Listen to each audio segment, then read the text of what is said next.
Good morning, everyone. Welcome. We're going to give everyone just a few minutes to get connected to audio. And there's always one or two Zoom glitches inevitably. So we'll just take a moment to let Zoom get comfortable with all of us joining this morning. So thank you all for joining. We have a lot of folks joining us. We really appreciate you taking the time today with us. Wonderful. All right, we want to start on time as much as possible so we can end on time. We really value your time this morning. So we will get started, and as people join us, we can catch them up as best we can. So good morning, everyone. Thank you so much for joining us for the first meeting of the Resilience Coordination Working Group. Again, really appreciate your time. We know it's General Assembly session time and, everyone's home with a cold, it seems. So we really thank you for taking the time to join us virtually this morning. My name is Gina Barber. I'm a consultant with VCU Performance Management Group. We are over in the Wilder School. And I'm joined also by my colleagues, Sarah Jackson and Wheeler Wood. We are going to be facilitating this meeting for all of you and helping to make a smooth process that also has room for a good conversation and information sharing. So we will get started just shortly after a few discussions about logistics. As you can see, we are recording. This is a public meeting, and this recording will be available after the meeting for anyone who wasn't able to join us today. All right, in just a moment, we're going to go through a roll call for members of the working group. As we start to get to know you and you start to get to know each other, it's nice to put some names to faces and hear a little bit more about everyone. So we will get to that shortly. So if you are a member of the working group, if you wouldn't mind taking a moment and just ensure, number one, that you have your name on Zoom. That's the name that you would like us to call you. And after your name, if you wouldn't mind putting a W after your name, that way we know who is in the working group and who is a member of the public. Since it is a public meeting, we want to make sure that we know who is whom, especially since this is the first meeting. If you need help renaming yourself in Zoom, if you put your mouse over your square and click those three little dots, you have many options, the last of which should be rename, and you can type in your name and the W if you're a member of the working group. For members of the public, we thank you very much for joining us this morning. We will have a public comment period at the end of this meeting. So if you are a member of the public and you would like to address the work group, please do send a message in the chat to Sarah Jackson. She is our Zoom producer, Zoom all-around wizard, and she will be keeping track of anyone from the public who would like to speak at that time. So please send her a message. And if at any point today you have any Zoom technical difficulties, Sarah Jackson is the person who can help you out there. So if you have trouble renaming yourself or something else is going wrong and you need help, Sarah is your person to contact. We have all of you on mute this morning to start out. If you're a member of the working group at any point you would like to ask questions or bring up a point, please feel free to unmute yourself. Members of the public, we ask you to please stay on mute until public comment period. And if you are recognized, feel free to unmute yourself and share with us. But otherwise, to help cut down on noise and to ensure that in the short time we have this morning, we can get through our agenda, please stay on mute as much as possible. All right. At this time, I'll turn things over to Wheeler Wood, and he's going to go through the roll call. Wheeler? Good morning. So we'll go through the list alphabetically, and please correct my pronunciation if I get your name wrong. I apologize for that in advance, as this is the first meeting I'm learning. And also, if you prefer a different name than what I have on the list, please tell me that as well. And then also, if you could just quickly kind of give the organization you're representing and your title there, that would be great. So with that, we'll start with Elizabeth Andrews. Are you here? I am here. Good morning. I direct the Virginia Coastal Policy Center at William & Mary Law School. Welcome. Charles Amison, and I believe you go by Chuck. Arneson, Charles Arneson. Yeah, he has trouble unmuting. Chuck Arneson, I'm the chairman of the Soil and Water Conservation Board and a member of Piedmont Soil and Water Conservation District. Good morning, thank you. Ryan Brown. All right, we'll come back. Andrew Clark.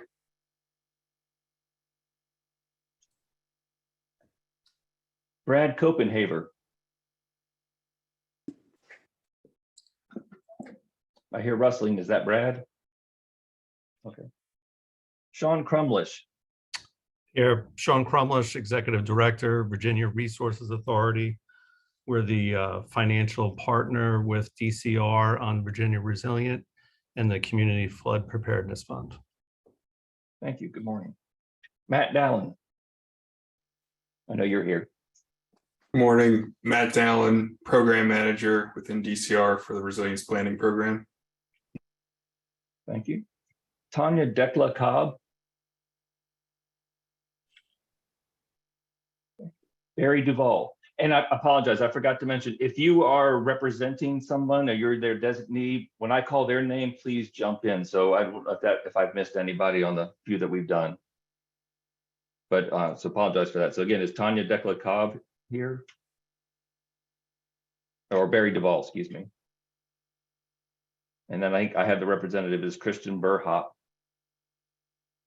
Okay. Jamie Green. How about Brian Horn? Abby Johnson. Here. Good morning. Hi.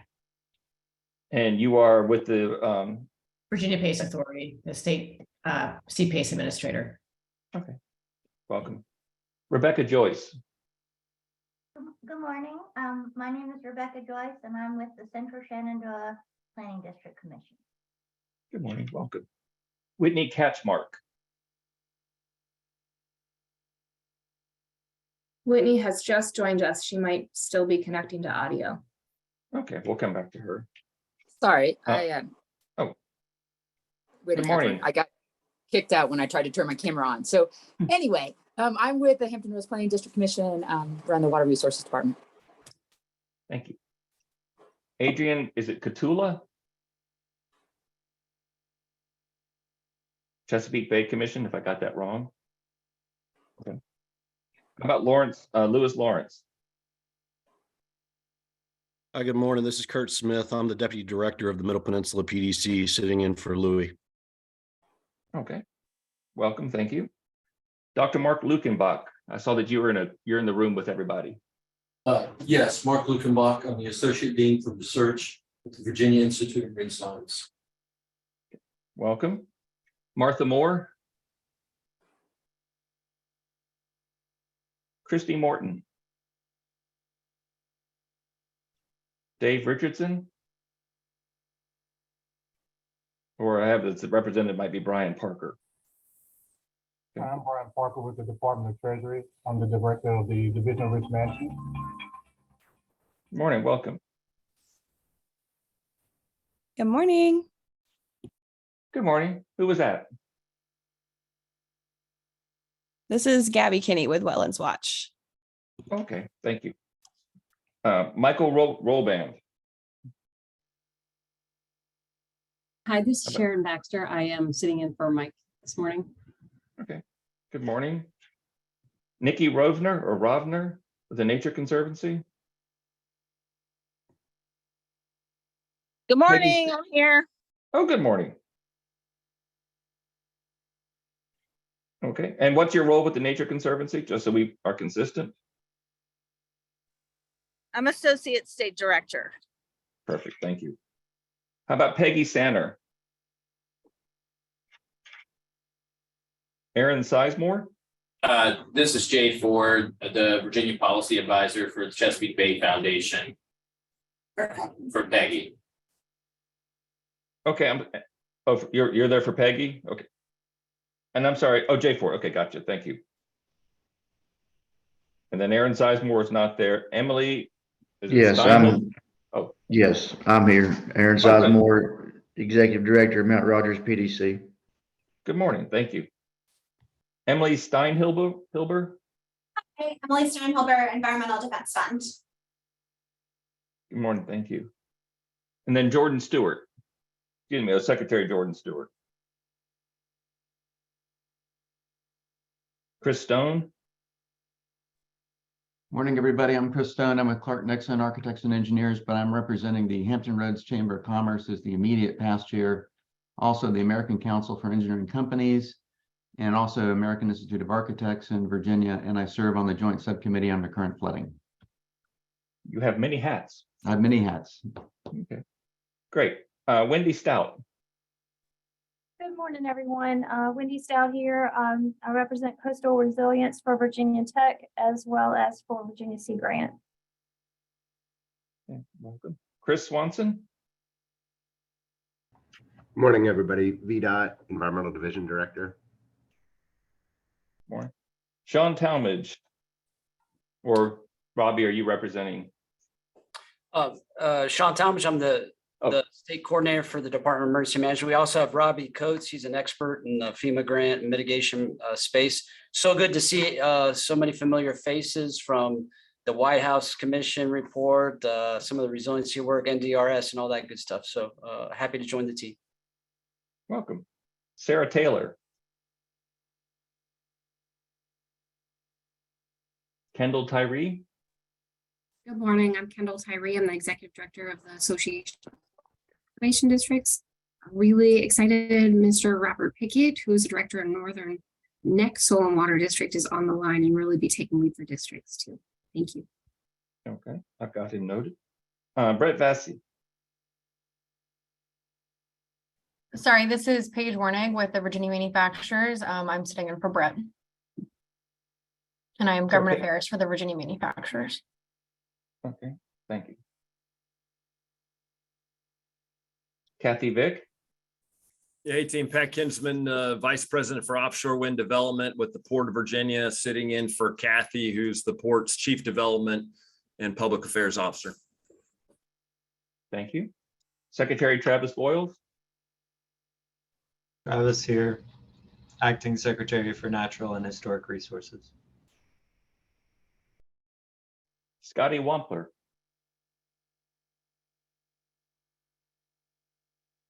John Warren.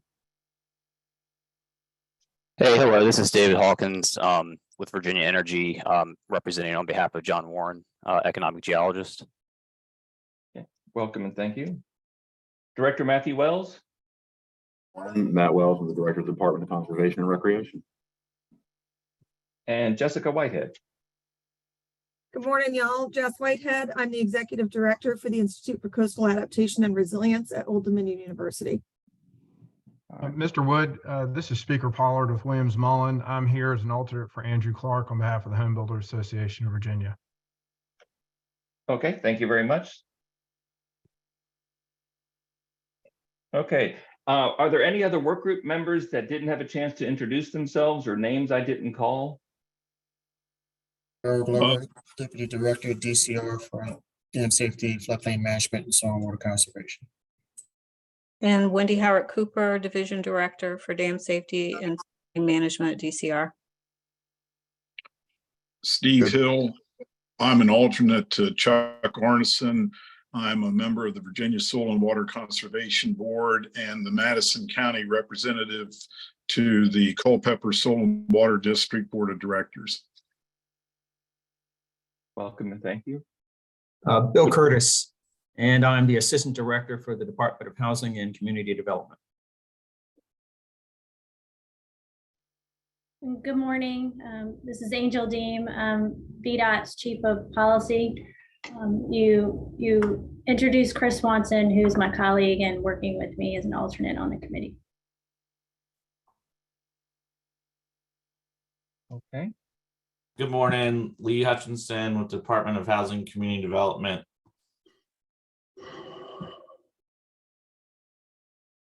All right. Any other work group members? Good morning, Robert Pickett, Northern Neck Soil and Water Conservation District Chairman of the Board.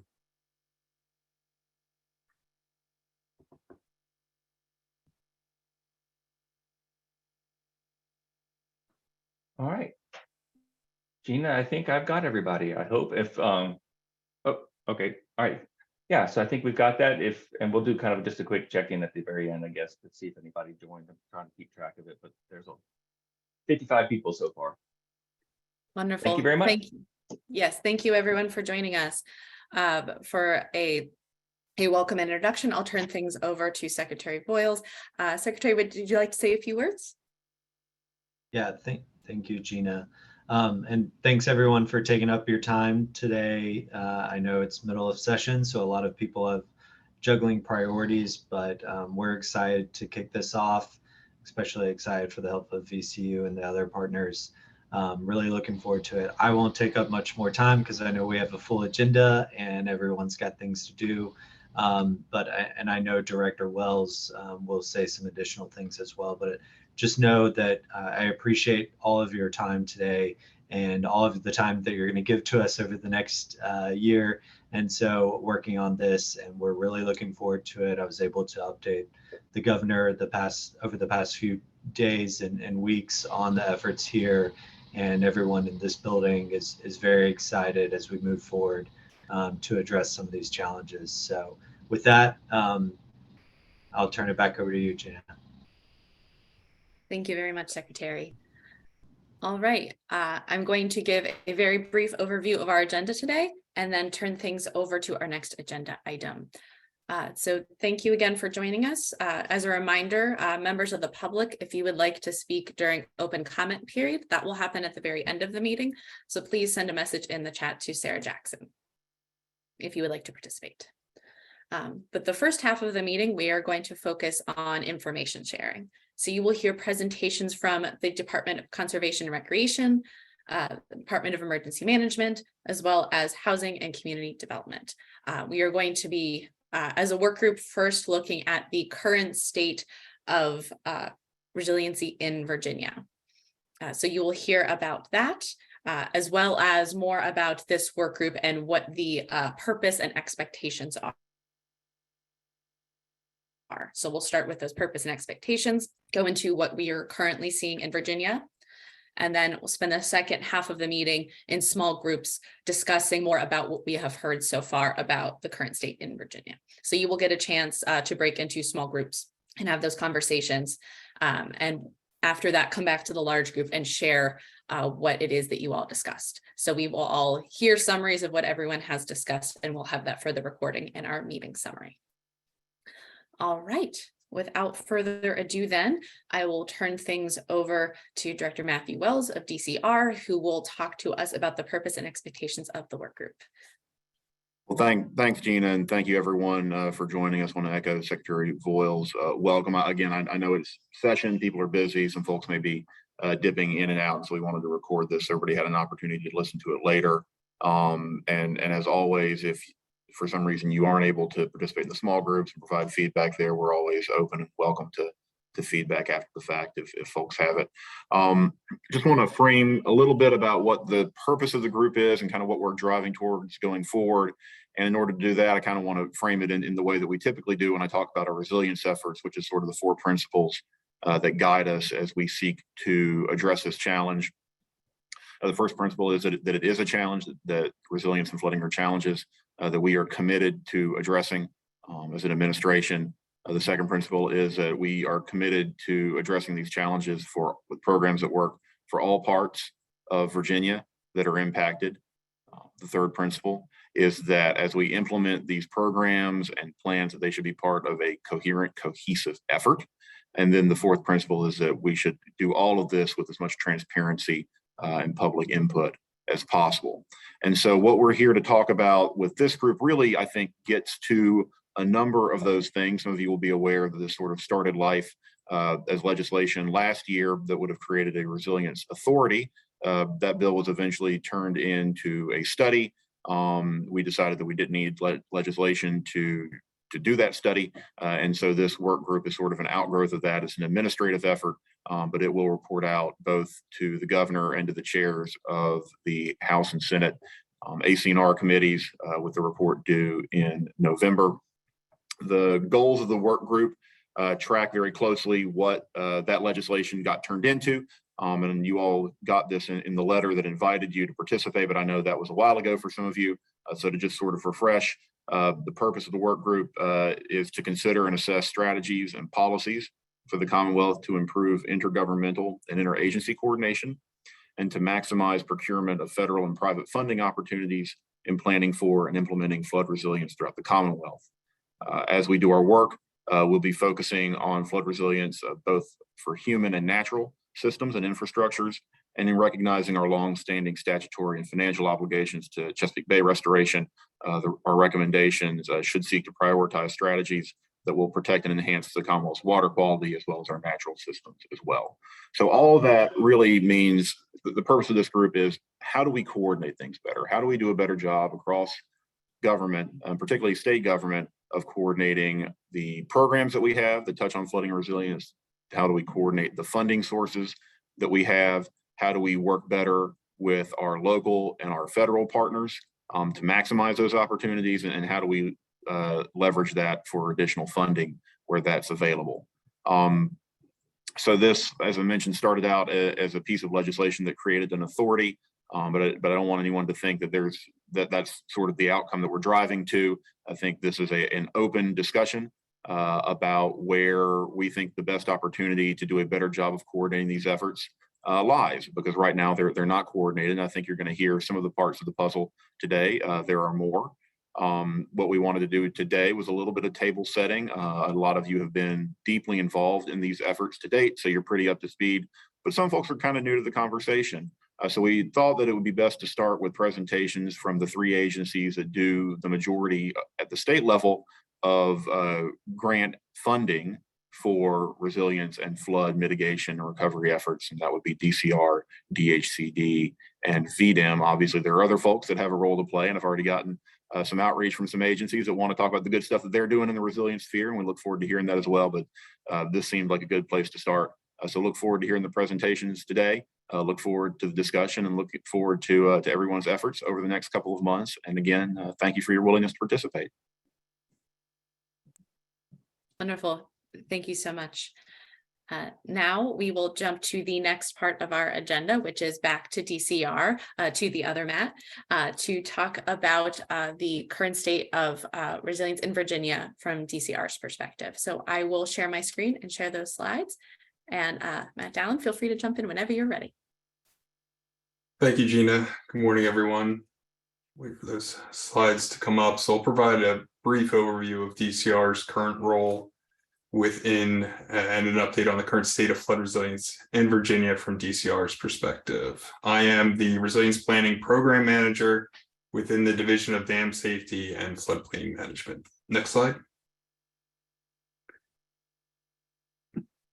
So just starting off at the top, the division per code was created to be the coordinator of all flood protection programs and activities within the Commonwealth, and to develop, administer, and integrate the state level plans to address this flooding problem. So that would be the Coastal Resilience Master Plan, the CRMP, and we'll get into that a little bit more later, as well as the Virginia Flood Protection Master Plan, which we typically call the statewide plan.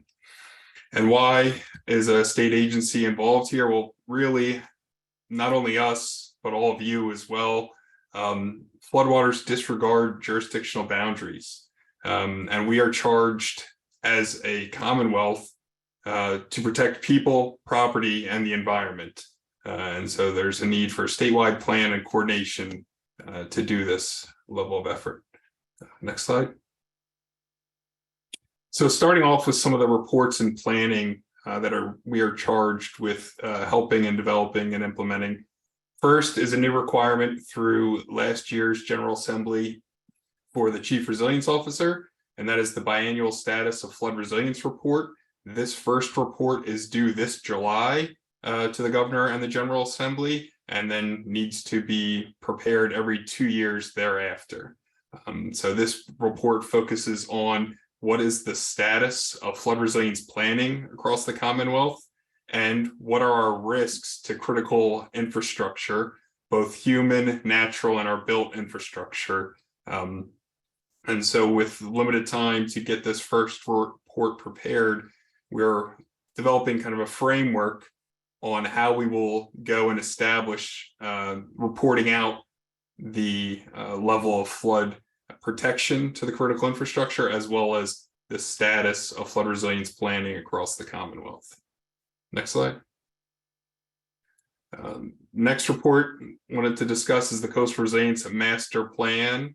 This started out of executive order and was codified in last year's General Assembly to prepare the Coastal Resilience Master Plan. Phase 1 was completed in December 7 of 21. That plan was largely an assessment of future flood impacts in the coastal region from sea level rise, storm surge, and tidal flooding. So where is flooding likely to occur in the future? What does that intersect with as far as people, places, and the environment?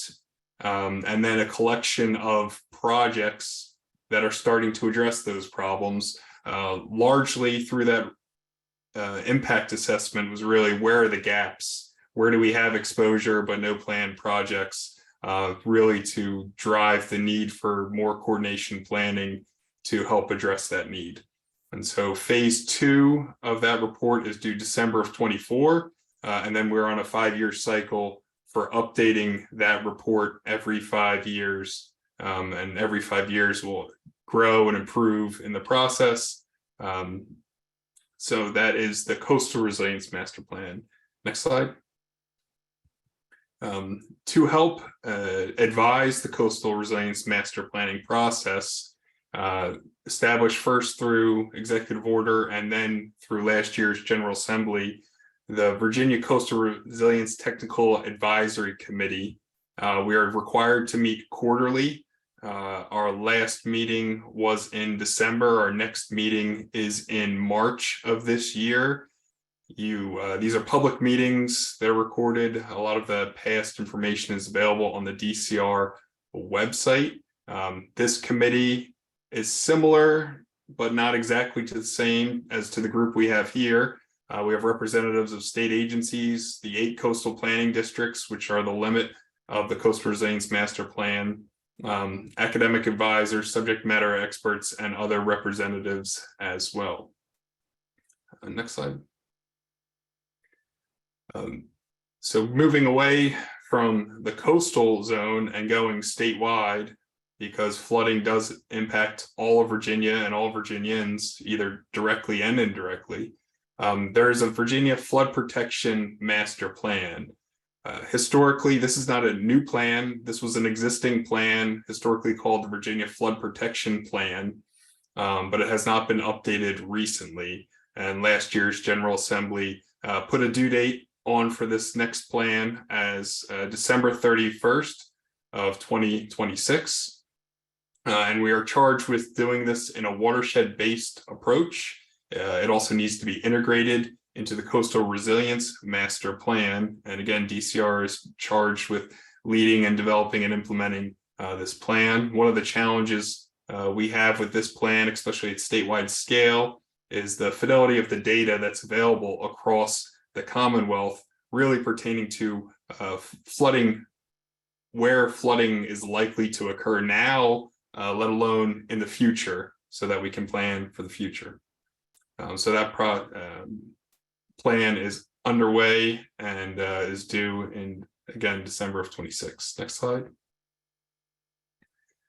To help inform those statewide planning efforts, last year's General Assembly charged DCR and the Director of Diversity, now Opportunity and Inclusion, with developing a community outreach and engagement plan so that we provide better access and opportunity to all Virginians to be able to provide input on these planning processes, and that the decision makers seek out that input and use it in the decision-making process. This community outreach engagement plan, there is a draft that is out for public comment. That public comment period closes today. If you have not looked at it, please do so. If you have comments, you can submit them on Virginia Regulatory Town Hall, or you can email DCR directly at flood.resilience@dcr.virginia.gov. Next slide.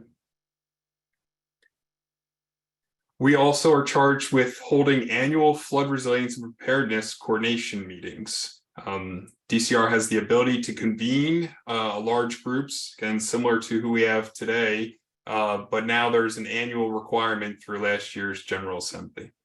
And so that group meeting is currently being planned to happen this year.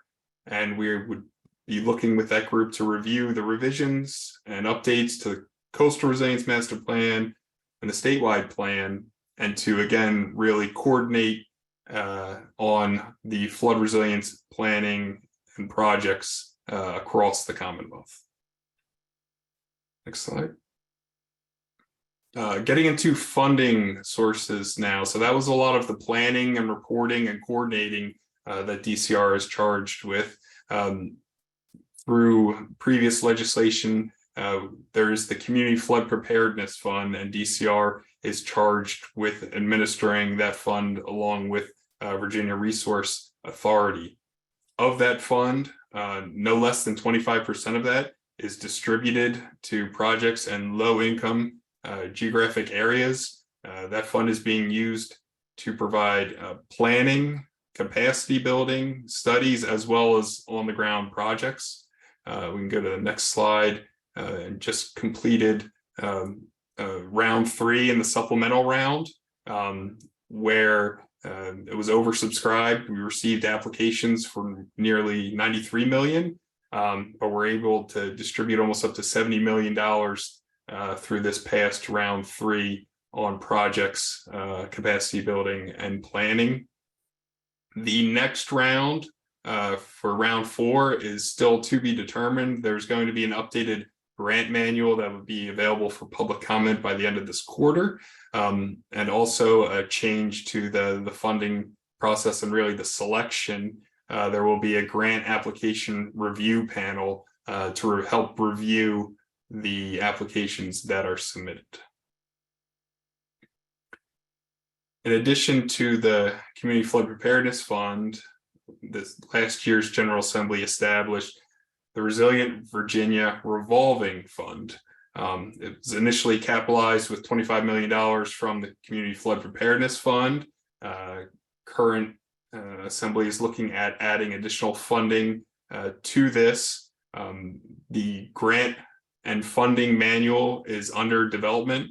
That will be released along with the Community Flood Preparedness Fund at the end of this quarter. And we anticipate accepting the first round of applications later this calendar year. Again, similar to the Flood Preparedness Fund, a grant application review panel will be established to review the applications that will be submitted for this. Next slide. Really wanting to tie the two funding sources together, Community Flood Preparedness Fund and the Resilient Virginia Revolving Fund, releasing them at the same time on an annual cycle to provide flexibility and really opportunity to maximize the return on that money, with a focus with the flood fund on community scale projects, and the revolving fund on property scale projects with callouts for mitigation of buildings and real property home buyouts and relocation. So hopefully these two funds really work hand in hand, and look forward to getting that grant manual out and applications in this coming calendar year. And Matt, if I could just chime in there really fast to emphasize on the CFPF and the revolving fund, that these are two distinct funds. The revolving fund isn't meant to replace the CFPF. It's to complement it. So those will both be running in tandem going forward.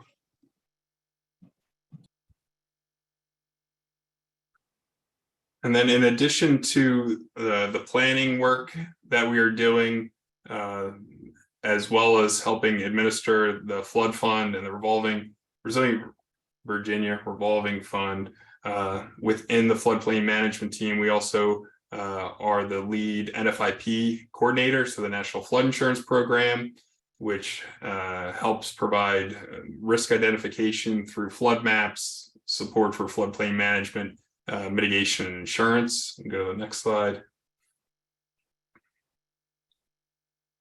We have grants through FEMA to provide community assistance programs to try to help build local capacity and capabilities, both at the local level and state floodplain management, and really try to promote what FEMA has to offer in the floodplain and management, and really flood insurance as well.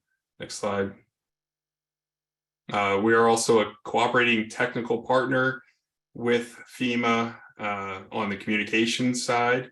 And so working again on getting communications out to localities, working on that public outreach and engagement to help build awareness of where flooding occurs, flood insurance availability, and then different mitigation options and planning to move forward.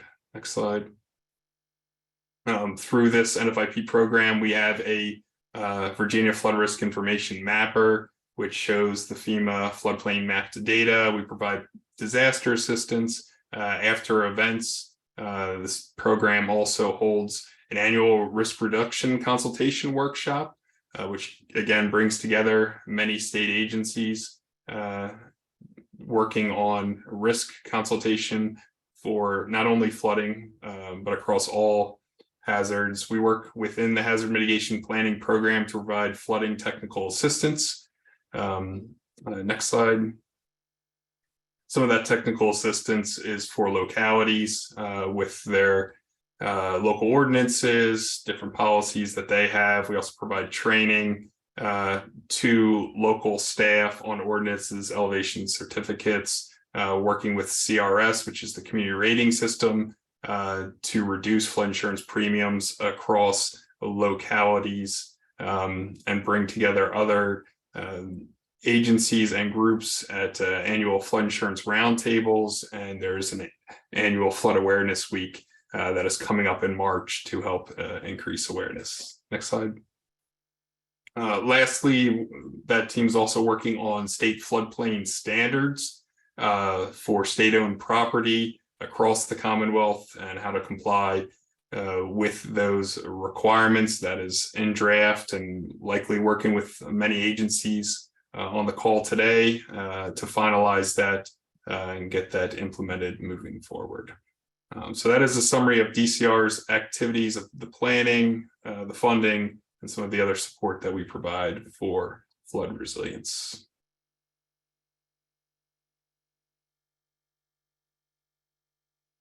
Excellent. Thank you so much for that. Really appreciate that information. We will go into our next speaker, but first I just want to clarify for work group members. We are sharing a lot of information today from a few different agencies, and we'll have more information sharing at future meetings. And what we will do at PMG, we are facilitators of these meetings, but we are also helping to put together the report of all of this information we've discussed. So we're collecting this information and we will have it in written form in various ways. So this will not be the last time you'll see this information. So if you want to ask questions or add to it, there are plenty of opportunities to do so. All right, next on our list, continuing to share information on the current state of resilience in Virginia, we have the Virginia Department of Emergency Management. So I will pull up those slides in just a moment. And Robbie, I believe you're presenting, so yeah, whenever you're ready. Sure. While you're pulling those up, I think our agency director, state coordinator, Sean Talmadge, wanted to say a few words. Hey, thank you for that, Robbie. And ladies and gentlemen, really excited about this group because it's all about coordination and collaboration. And I'm just, I'm really happy to report, between Matt Wells and Brian Horn and many other state agencies, we have an incredible relationship and with the ultimate goal of synchronizing resiliency efforts so that we can do best for all Virginians. And, over at VDEM, just as a primer to what, Robbie's going to be speaking about, the primary programs that we have to offer are essentially mitigation programs through the Federal Emergency Management Agency. And so, following a major disaster declaration, there's some unique opportunities. There's also some blue sky day opportunities to support our localities and other entities as well. And so we have a number of federal programs, but we can't forget we do have access to state level support as well. For example, a state level emergency, there's an opportunity to provide public assistance. So that would be reimbursement from the state rainy day fund to support our governments, certain nonprofits and other entities. But one gap that we see, just like at the federal level, we have public assistance, but we also have individual assistance under certain declarations at the federal level. That is a significant gap at the state level. Is our state program does not have an individual assistance where we can provide direct support to our individuals. So that's something that we're trying to take a look at. And I think the last thing, there's been some comments about synchronizing, coordinating, collaborating, and maximizing the opportunities here.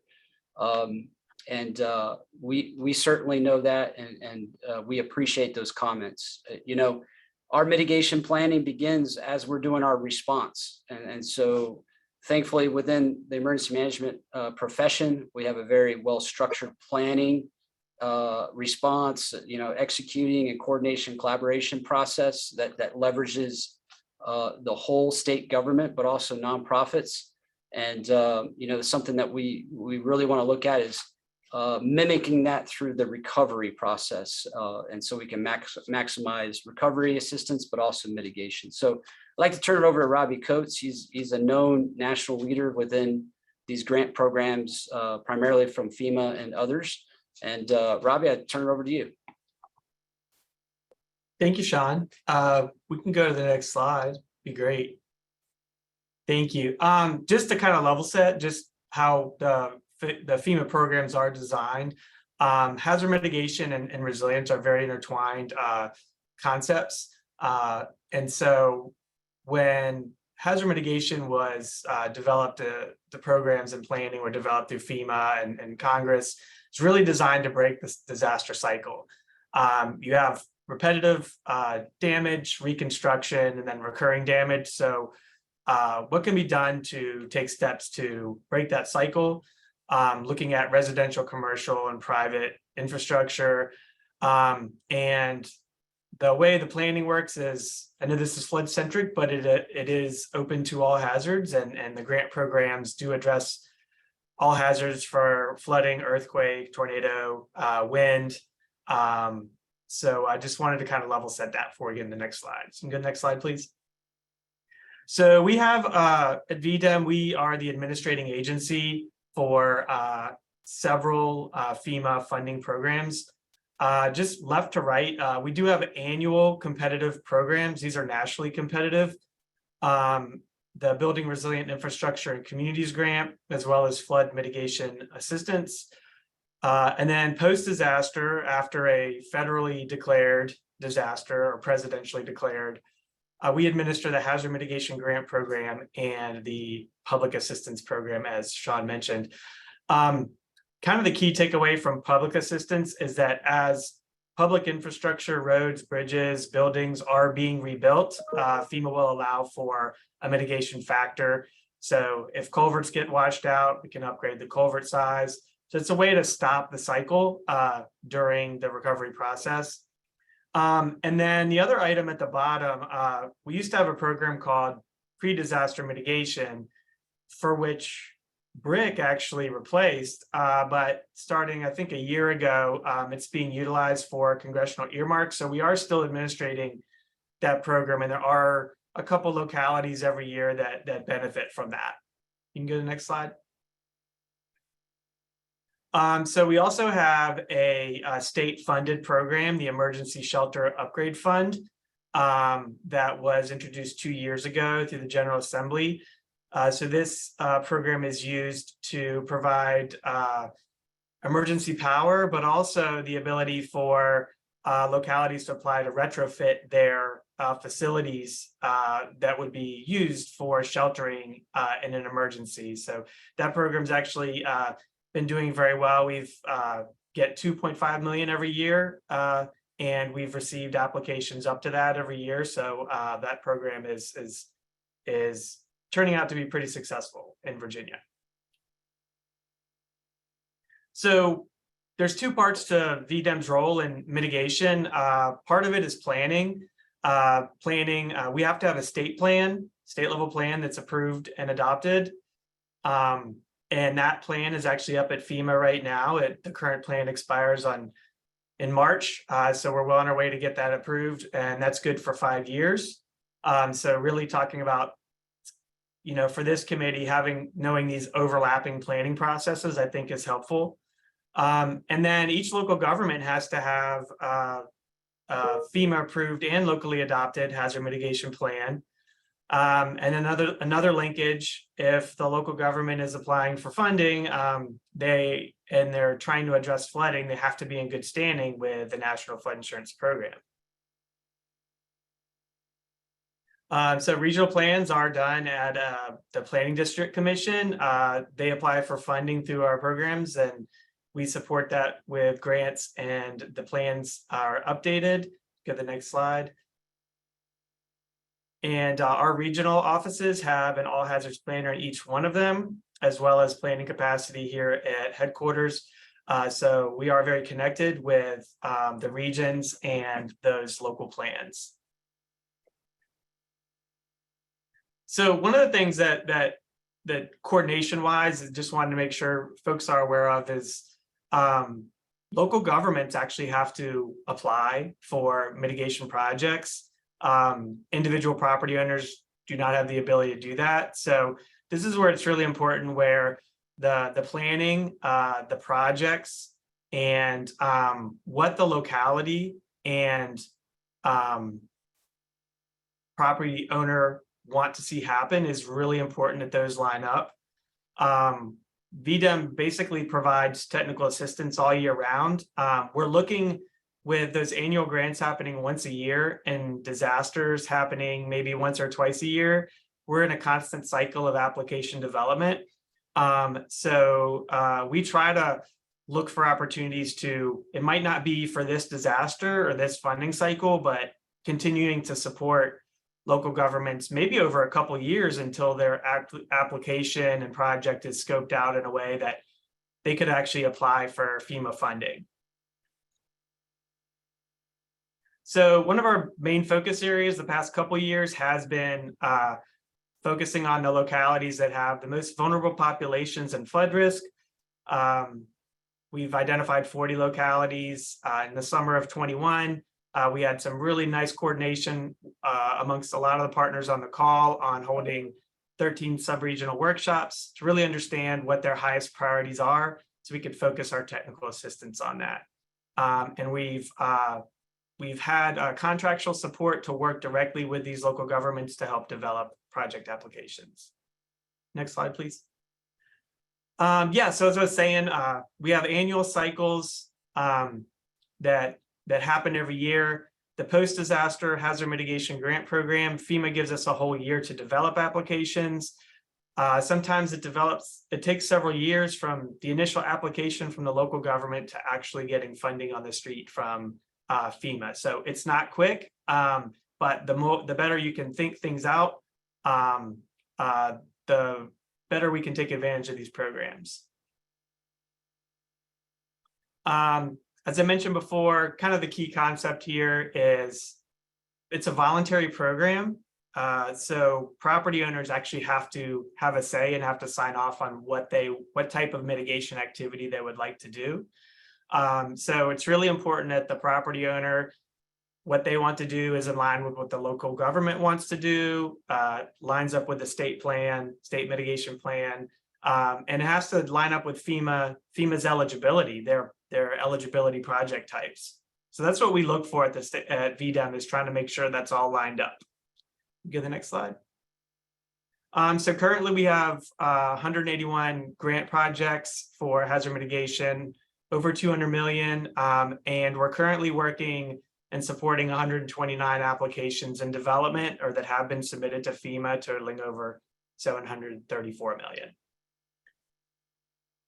Our ongoing initiatives, just continuing to coordinate with DCR and DHCD. We're hopeful to commemorate Hurricane Isabel's 20 years this year. So we're hoping to commemorate that and highlight all of the good work that's happened in Virginia since that event to reduce risk. Next slide, please. I do have one more thing to say. We are in December, FEMA released a new grant funding program called the Safeguarding Tomorrow Revolving Loan Fund. VDEM is the state agency that has to apply for that, but there's some coordination going on and has been going on with DCR and probably pulling in the VRA to discuss how we can coordinate that, the implementation of that program in the Commonwealth. But other than that, that's all I had. Thank you. Thank you very much for all of that information. Again, these slides and the resulting summary environmental scan of Virginia will be made available to all of you. After today's meeting, we will share the meeting recording, meeting summary, all of the slides. So all of you will have access to that. And as time goes on, we will have a report on Virginia's current state. Hey, Robbie, one other thing that might be of interest to the group, if you can share it as background data to VCU for later, is sort of the data that underlies the locality vulnerability assessment. That might be of interest to people to dig into. Yes, sir. We could do that.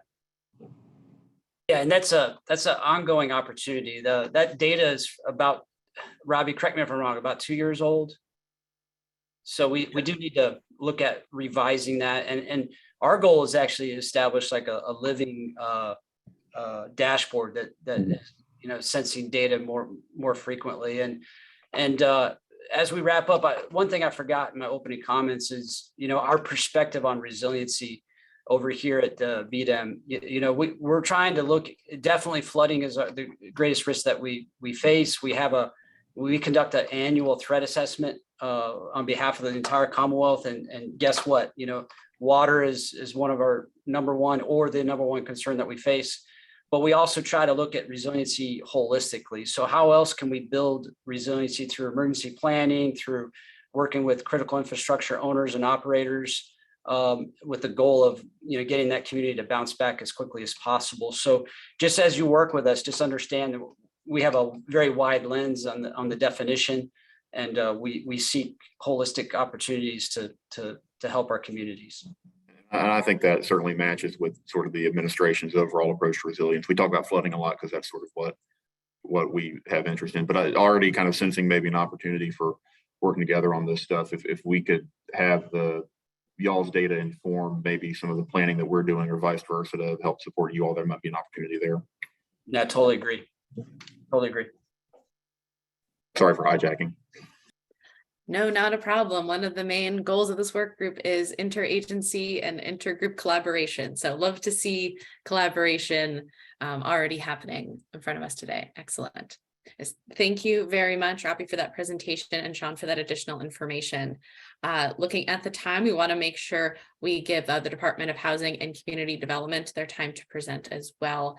So I will jump over to them. Bill Curtis, I believe, is going to be presenting. So I will pull up those slides, and Bill, take it away whenever you're ready.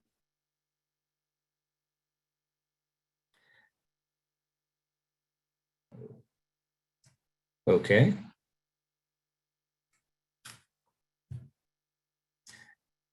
Well, good morning. I am Bill Curtis, and I am the Assistant Director for the Department of Housing and Community Development, and I'm representing Brian Horn, of course, our Director.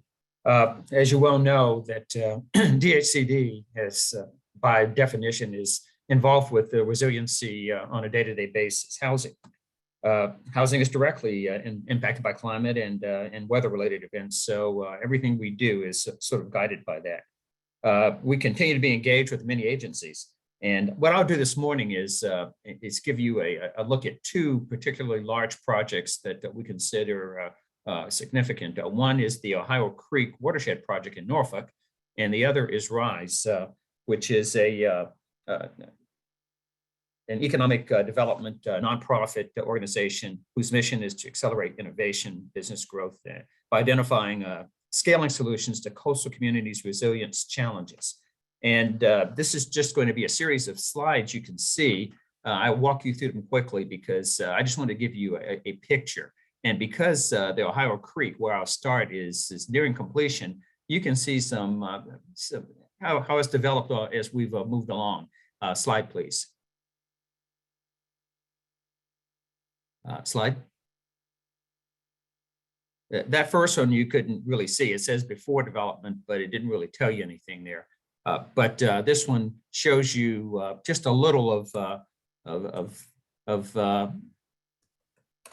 how the location is depicted, and you can see that it is really a very large area off the 264 corridor outside of Norfolk. Now, I live there, so I see this every day, and it's particularly impressive for me because I've seen the challenges, I've seen the flooding there.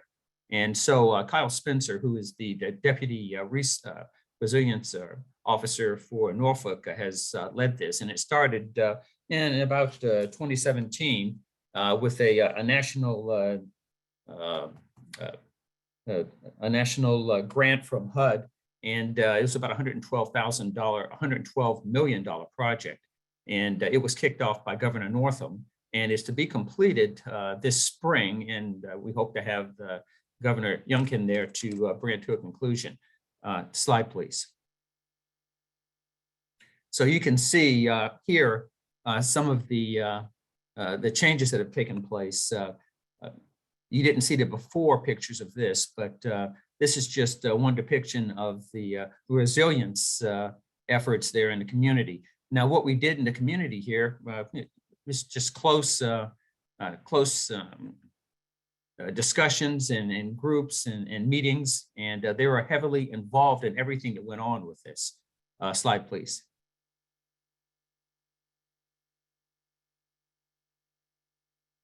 Okay.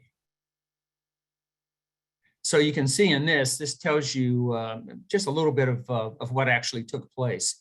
And you can see they raised roadways and implemented drainage improvements. And then they had the pump stations, roadways, sidewalks, park, very extensive. Slide. Now, I mentioned community design. That is absolutely critical. You can see here that they had over 40 community meetings. All the residents participated. ODU, Hampton University, Elizabeth River Project. In fact, many people on this call probably may have been engaged with this. It was extensive. Slide, please.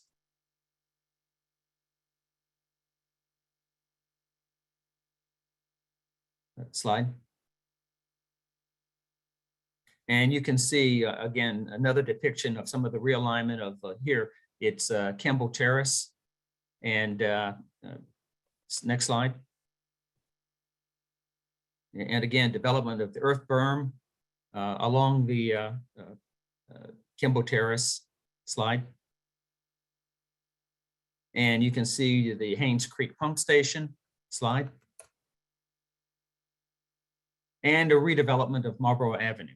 Now, this is particularly interesting because as you look at the road there, you can see that the road, you can't see it in this depiction, but there are bioswales on either side of the sidewalks there that are designed to capture runoff waters, and they slowly dissipate into the water table, and that helps alleviate flooding. Plus, it's great for the residents; they like it.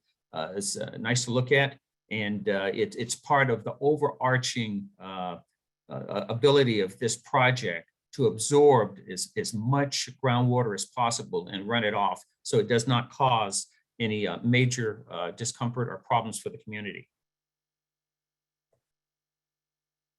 And finally, you see this is a particular interest because what it does is it provides under this park area here is a capture basin for runoff water as well. So they call it the Granby Village Stormwater Park. So as you can see through these, just a series of slides here, this was just a tremendous undertaking. It's taken a number of years to do so. It has transformed the lives of the people there and who were directly impacted by any kind of weather or climate related event.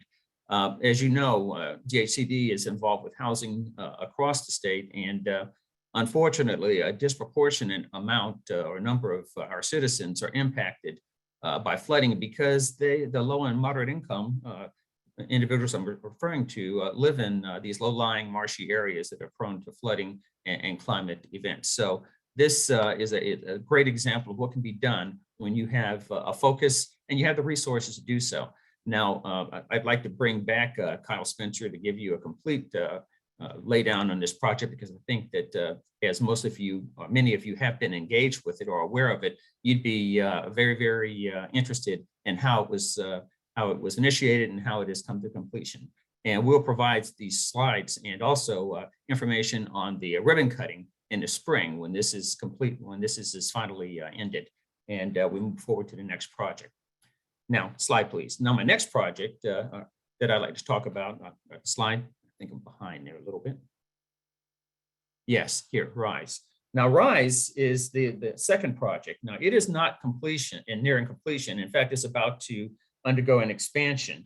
And RISE is a creation of the same HUD funding that had to do with disaster relief that the Ohio Creek project was. And it is really the only coastal resilience innovation hub and test bed in the United States. And no other state organization can offer one-stop resources for businesses in emerging coastal resilience cluster developments and next generation technologies that address increasing flooding challenges. Slide, please.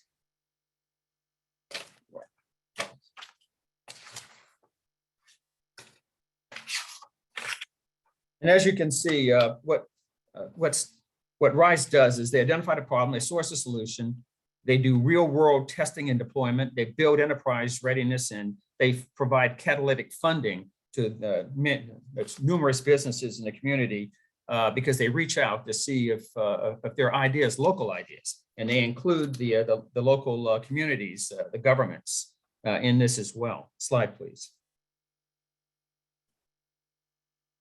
And here you can just see RISE by the numbers, what's happened with them. Trained 200 plus in climate resilience related industries, 120 jobs created. This is static. And so you don't know what's happened since we published these, but it's increasing daily. 6 million plus in catalytic funding and support to small businesses, 300 plus applications from 30 different countries. So this is diverse for these challenges, and 30 plus novel solutions piloted and launched to market. And then of course, 32 million raised by RISE funded businesses.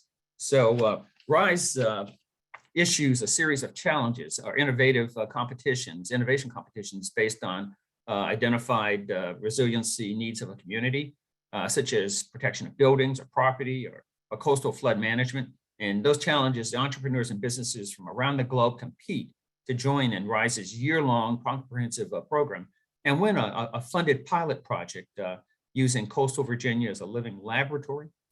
This one-stop shop for resilient solutions by identifying pilot sites, coordinating installations, establishing an evaluation plan, and facilitating business development is fairly unique. Slide, please. So what RISE does is identify industry partners for the challenges, and they expand RISE model, and their intention is to expand the RISE model across Virginia. It initiated in the coastal regions, but now we're about to expand in different areas. Slide, please. So as you see, I said it was a rural coastal community challenge. That was one of them they had, and that was drainage systems, next generation buildings, septic systems, nature-based living shorelines, dredge materials. Slide. But now we're taking this same focus out into the western part of the state. And you can see this is Buchanan County. And as you know, they've had devastating flooding events out there. So now we're going to look to see if we can utilize the RISE model to address flooding in Southwest Virginia. In fact, those torrential downpours in July of 22 in Buchanan and Tazewell counties caused 4 to 6 inches of rainfall and life-threatening flash flooding. There has to be a way to address that, to help them, to work with them. And so we're going to reach out and we're going to do just that through what is known as a Riverine and Mountain Communities Resilience Challenge. Slide, please. And this is just another depiction of all of the unique threats facing. You can see the chart there. Riverine flooding is just as catastrophic as coastal flooding. Slide, please.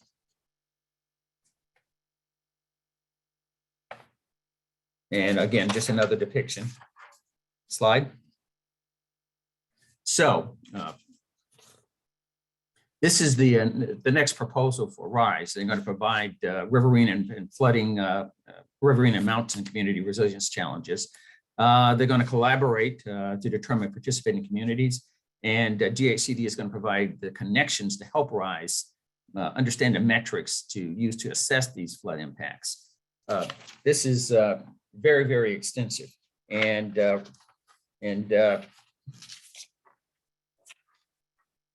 we expect to have tremendous support from the community, because we're going to reach out there and talk with the people who are directly impacted by this. Slide, please. So, and that is not all, as RISE has also been working with the Middle Peninsula Planning District Commission, and that has to do with a septic system design. You know, one of the major problems is innovative approaches. We're looking for the treatment of potable, gray, and black water on rural properties. That's the greatest impact is on the occupants of the environment, to limit the effects of changing climate and sea levels. We also have the occurrence of septic system failures. Now, most people don't realize it, or they probably just haven't given much attention to it. The discussion of septic system failures, and this is particularly acute in the Eastern Shore and in the coastal regions. And of course, DHCD has been heavily engaged with that for many, many years. So what RISE has done is work with the local PDC, and they have a challenge going on right now. And that challenge is going to identify in-ground and elevated solutions to septic systems. And that's just another innovative approach that RISE has to try and address the local community needs. Now, there's also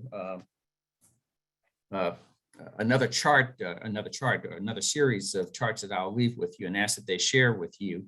And that explains exactly how the westward movement of RISE is going to impact the state of Virginia and the people out in the western and riverine areas. So those are just a couple of the things that we're doing. Now, we don't have the same programs that the other two agencies have. We work with them very closely. And as we are addressing housing needs, we address the resiliency needs. And as the resiliency point of contact for DHCD, I see a great deal, and I see a great deal of touch points with the other agencies as well. So we've just looked at the Ohio Creek Watershed Project, which we consider a tremendous success, and DHCD has been involved with that through the HUD and block grants and the disaster relief funding, and of course RISE, which is still with us and is now beginning a significant expansion westward to address the mountain and riverine flooding issues as well. And of course, I talked briefly about the septic systems, which are really a major problem across the state of Virginia, all resilience related. And I'll just ask again, Gina, that we do provide the slides in that extra set that I had for everyone to understand and appreciate just what's going on with the next set of RISE challenges out west. Thank you. Thank you, Bill. Yes, we can share these slides as well as additional resources that you have with the work group. Yes, the goal going forward is to provide this working group with additional resources and additional information from a lot of the folks in this room, as well as maybe other organizations that aren't part of the working group, but are an integral part of resilience coordination in Virginia. So we will continue to do that at future meetings. So thank you very much, everyone who has presented today. And if there's something you'd like to present to the work group in the future, you can reach out to myself as well. We can put the email address, the flood resiliency email address for DCR in the chat as well. That's another place where folks can submit information for the work group and request information and resources. So we will post that in the chat later on in this meeting. All right, looking at the time, we are in the second hour of our meeting. So thank you everyone for sticking with us. We know this meeting is a little bit long, but we also wanted to give members of the work group the opportunity to discuss some of the information that has been shared so far. We know this is just the first meeting, and we know that you don't have all the information we'd like to share with you, but we know there are also many subject matter experts in this room who have a lot of additional information they would like to discuss. So what we're going to move to is small group discussion. I'm going to show just a slide or two just to give you some discussion questions to guide your conversation. But what we will do after we give you instructions is we will put you into breakout rooms. So we'll have 5 rooms. We will assign all the working group members to those rooms, and then we will randomly assign members of the public to a room. So if you're a member of the public, you will still be able to observe the conversations that are happening. We ask you to please remain on mute. And then we will bring everyone back to the main room afterwards. And we ask a representative from each of the rooms to share a summary of what that discussion entailed so that we have that information for everyone else and for the recording and for our meeting notes. We cannot record in the breakout rooms. So we will pause the recording as everyone goes away, but restart once everyone comes back. So I will pull up slides, very brief number of slides, just so that we are all on the same page. All right. So again, this is just a reminder about the charge of the working group. We want to keep the focus on, oh, apologies. This is, well, we'll just jump into here. So here are the questions for the working group. We will post these in the chat as well so that you have them. We want to make, you don't have as much time today as we would like. So if you don't get to the third question, that's okay. We can bring that up at the following meeting. First and foremost, we do want to talk about the most important topics for this working group. What do you think they should be? We want this, because you are subject matter experts, we want this to come from you as well. What do you think we need to include in conversations that come up in the future? Again, with that focus on improving coordination, collaboration, and maximizing funding opportunities. So the primary question we'd like you all to discuss in your small groups: what are the most important topics this group needs to discuss in terms of collaboration and funding? If you have time, we'd love to know if you know of any gaps in resilience coordination in Virginia. We all know you all working together as best you can, and there will always be places where we wish we could do more, and due to a variety of reasons, we can't get there right now. So if you know of any gaps, please feel free to share. Finally, if you have time, if you have an idea of what a successful report at the end of this work group would look like, or the recommendations, if you have any feedback about that at this time, please feel free to share. It might be a little too early in the process for you, or it may, we may not know yet, or you may not have time today. But if you do, we would love to hear from you. So again, we will put these questions in the chat. We will send you to your breakout rooms, and again, keeping the focus on the collaboration and the funding aspects. So I will stop my share for just a moment just to see if anyone has any questions about what we asked you to do before we jump into those meetings. So yes, thank you, Sarah. She has posted the questions in the chat, so you'll have those going forward. Hey, Gina, Pat Kinsman, Port of Virginia. So just to what I think I understand we're doing, right? If I look on the meeting schedule for now and through September, the report is gonna, the purpose of this whole group is to provide some sort of recommendations on how to improve coordination, collaboration, right? Absolutely. Okay. So that's who's going to write the report? Us at PMG, we are taking all of your feedback and we are going to draft that and present you multiple drafts for your comment. So we are taking that burden off of you. We're not asking you all to write multiple reports, but we will present you multiple drafts throughout the months for feedback, for edits, for conversation. So the resulting report will be whatever the consensus of the group is. All right, any other comments or questions before we bring you to small groups? All right, seeing none. Sarah, please take us away.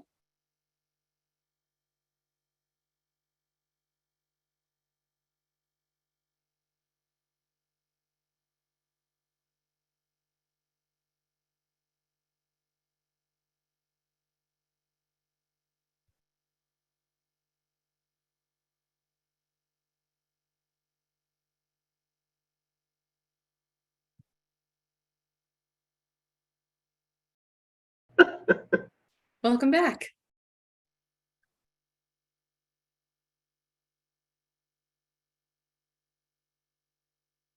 Welcome back. We will just allow everyone to return from their rooms.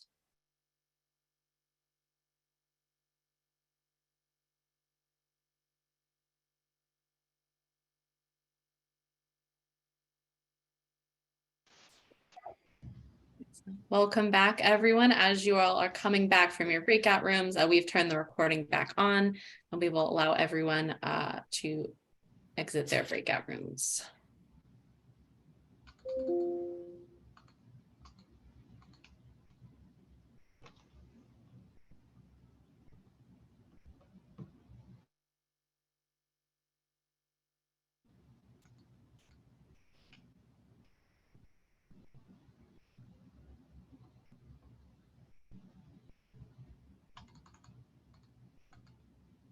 Excellent.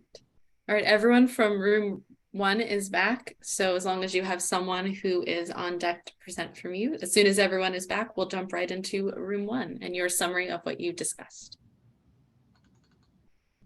Room 2, you're also back. Welcome back. Same for you. If you have elected someone to be your spokesperson to share what you've discussed, you'll go after room 1. Wow, rooms 3, 4, and 5 are really involved in their conversations. They'll come back in 20 seconds automatically. For my team, I don't remember what room we were in. You were in room 1. All right. Excellent.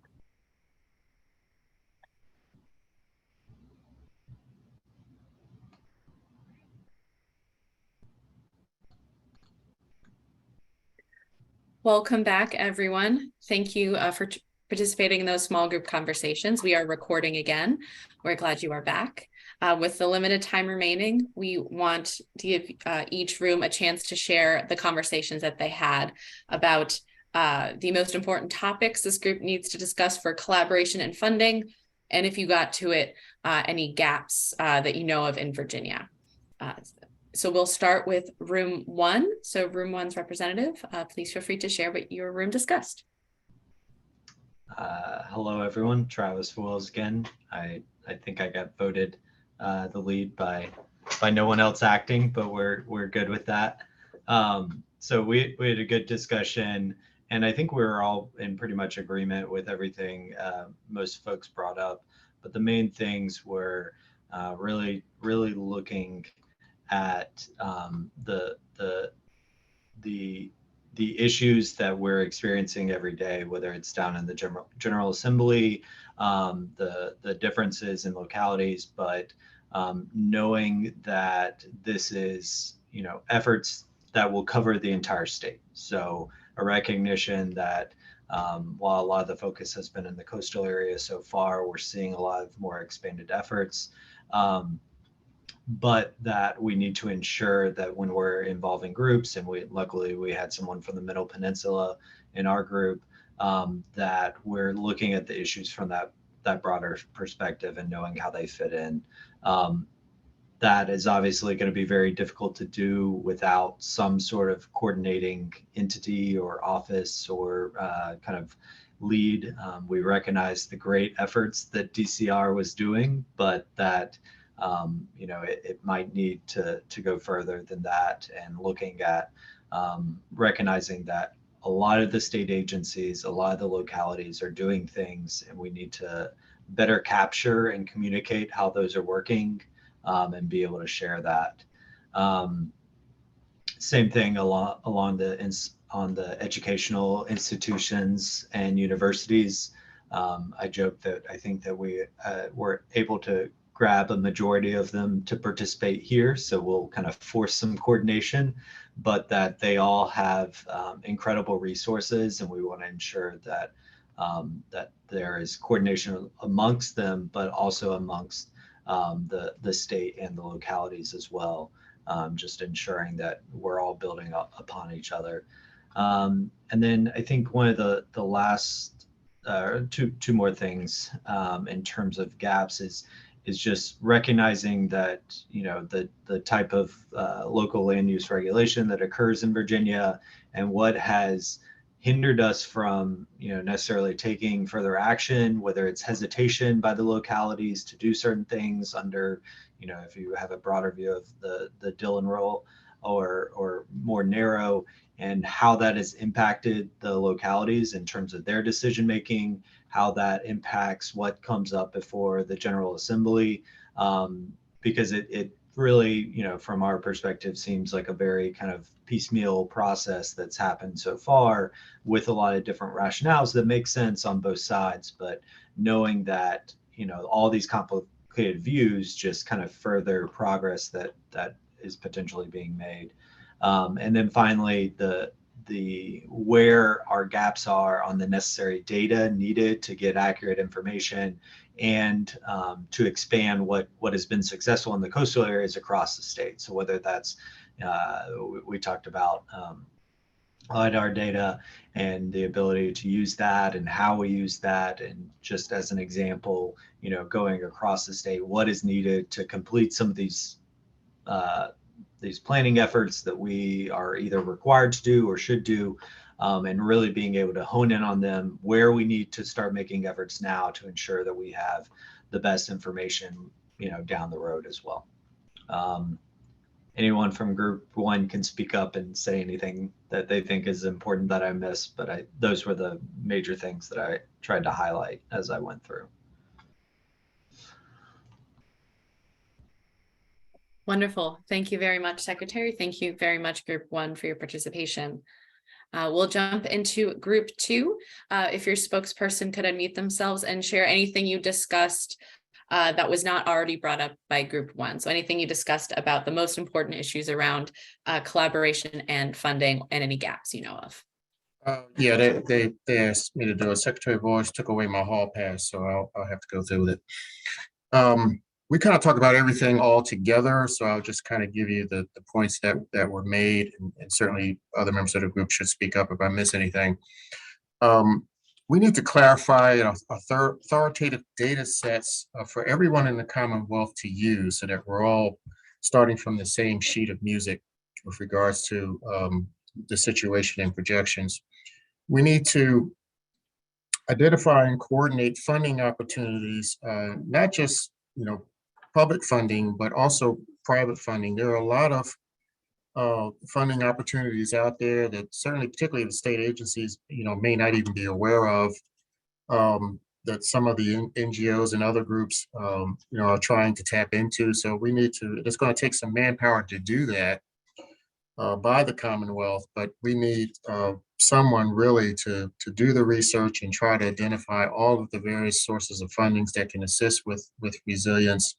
You know, what the purposes of those funds are, what qualifies, you know, who can apply, all of those sorts of things, and put that all in one place for everyone to use. We need to clarify responsibilities of the agencies even more. Today was a good introduction, but it would be very helpful to other members and other organizations, you know, that have a role or want to have a role in resilience to be much clearer on really what each agency does and does not do with respect to resilience. And we need to use existing systems for localities who communicate their local needs. And then the example that was given was the existing hazard mitigation planning process. Other members? Did a great job, Daryl. Thank you. I think you summarized that extremely well. Wonderful. Thank you very much, Group 2. Very much appreciate your feedback. All right. Let's jump into Group 3. Group 3 representative, please share what your group talked about that hasn't already been mentioned. Group 3. I took the notes, so I guess it's me. So for gaps, we had a couple similarities.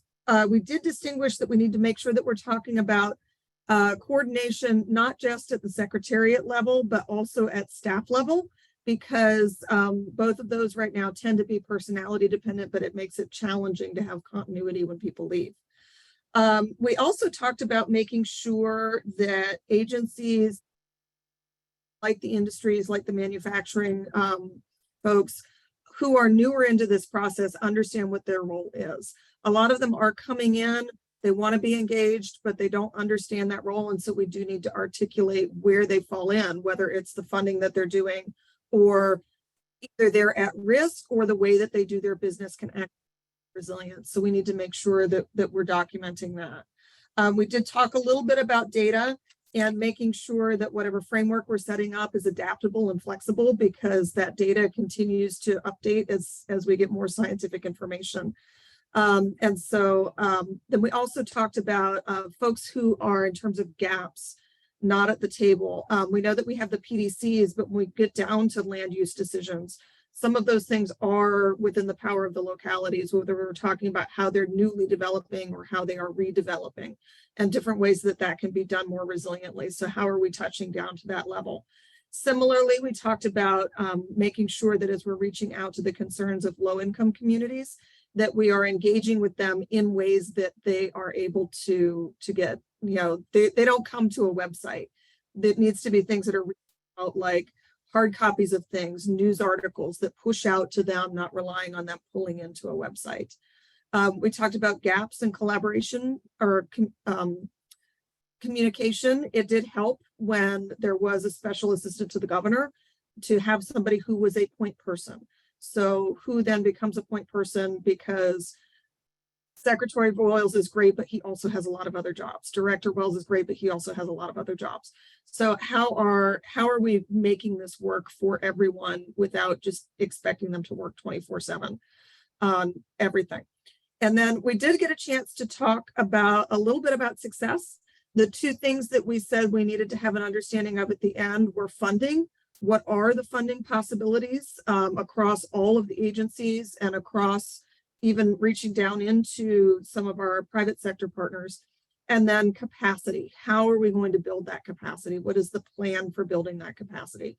Because we are beginning to ask what can reasonably be done as other duties is assigned for assisting existing staff.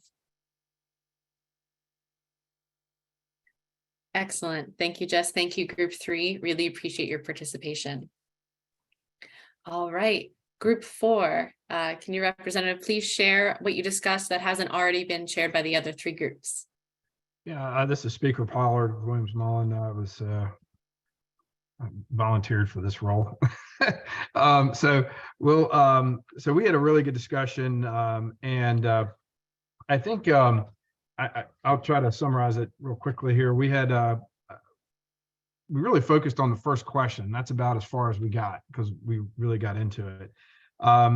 I think one of the things that we focused on a lot was differences in local expertise, levels of local expertise to deal with these issues, the different needs for or need for different training and resources at the local level to ensure that all the local planners, whether they're the land use planners or flood planning or mitigation planning, or they're really kind of up to speed on the resiliency needs and issues and options for how to address that.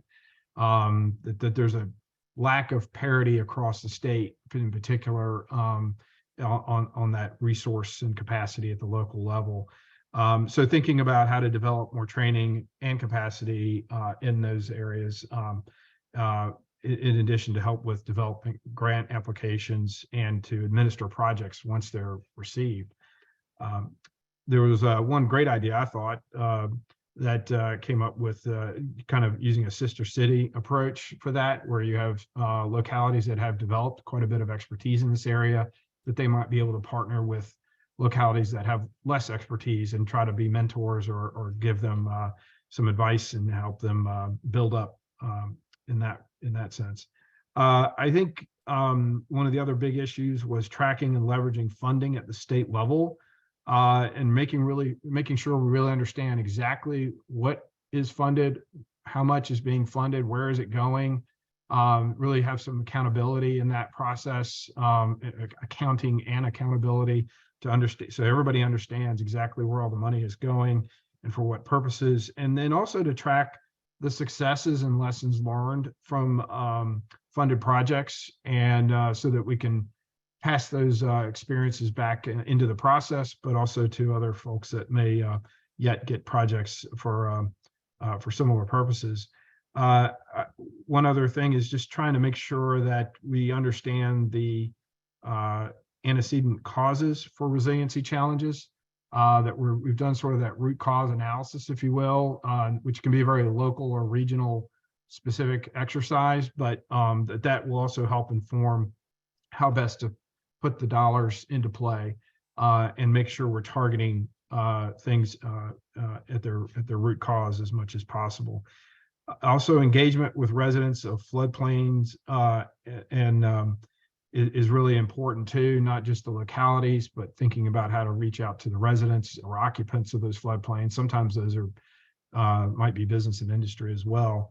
And some related environmental justice issues that can arise from outreach generally, but folks that don't have opportunities to participate in the process.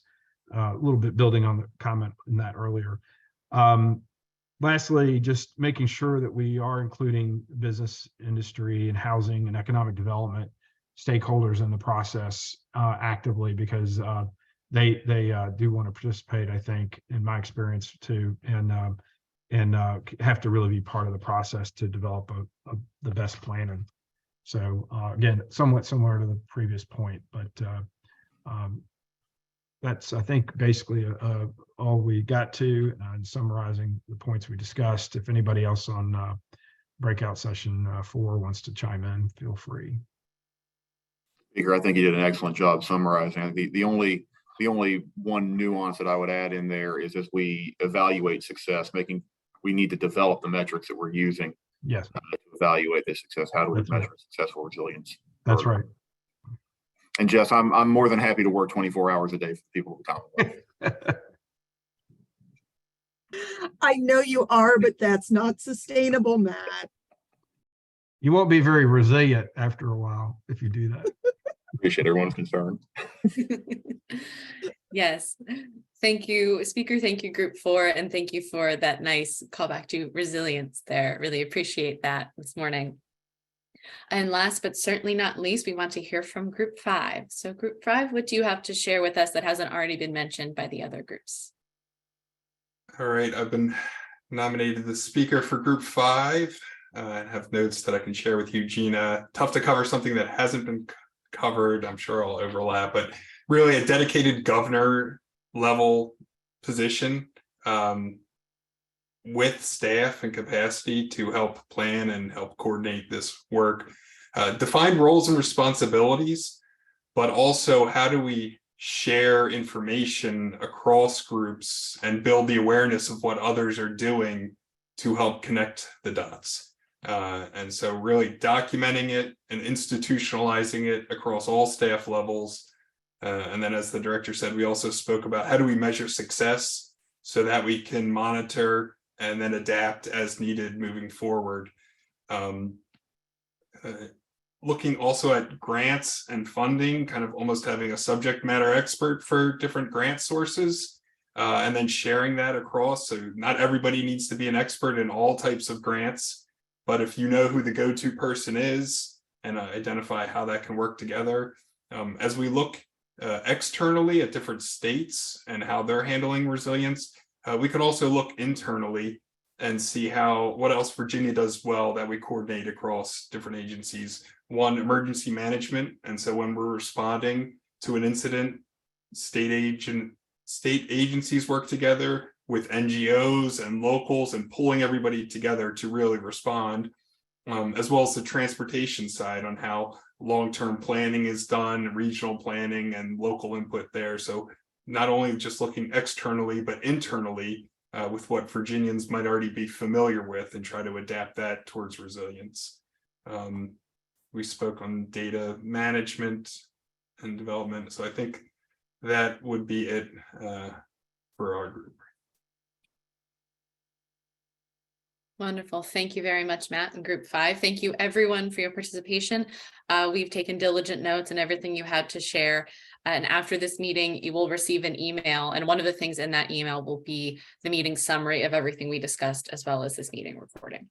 And we will use the topics you brought up today to inform future agendas, so we can really make this working group agenda what it needs to be so we can tackle those very important topics you brought up. Before I continue talking about next steps though, because we are about to be at the noon hour, Sarah, have any members of the public requested to speak during public comment? We have not received any requests at this time.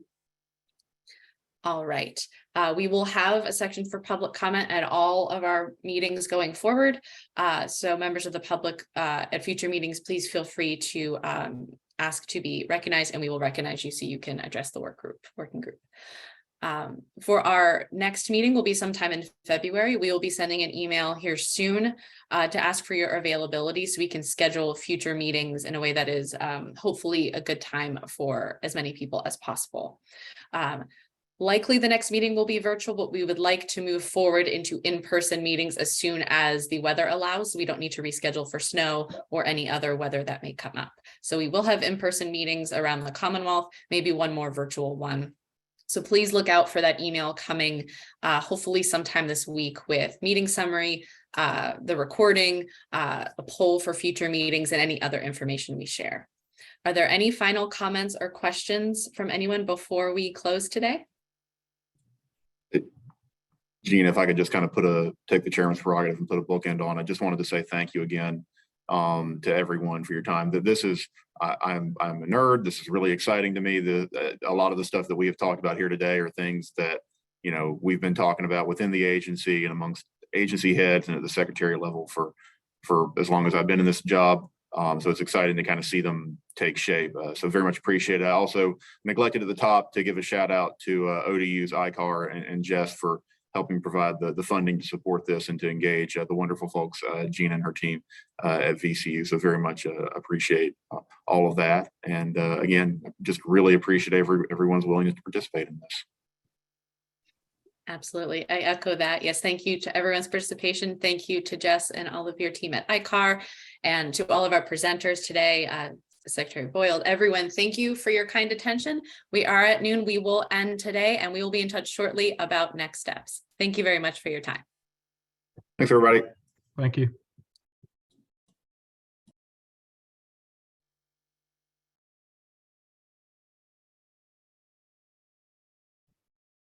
Gina, Sarah, and Wheeler, I've got to go to my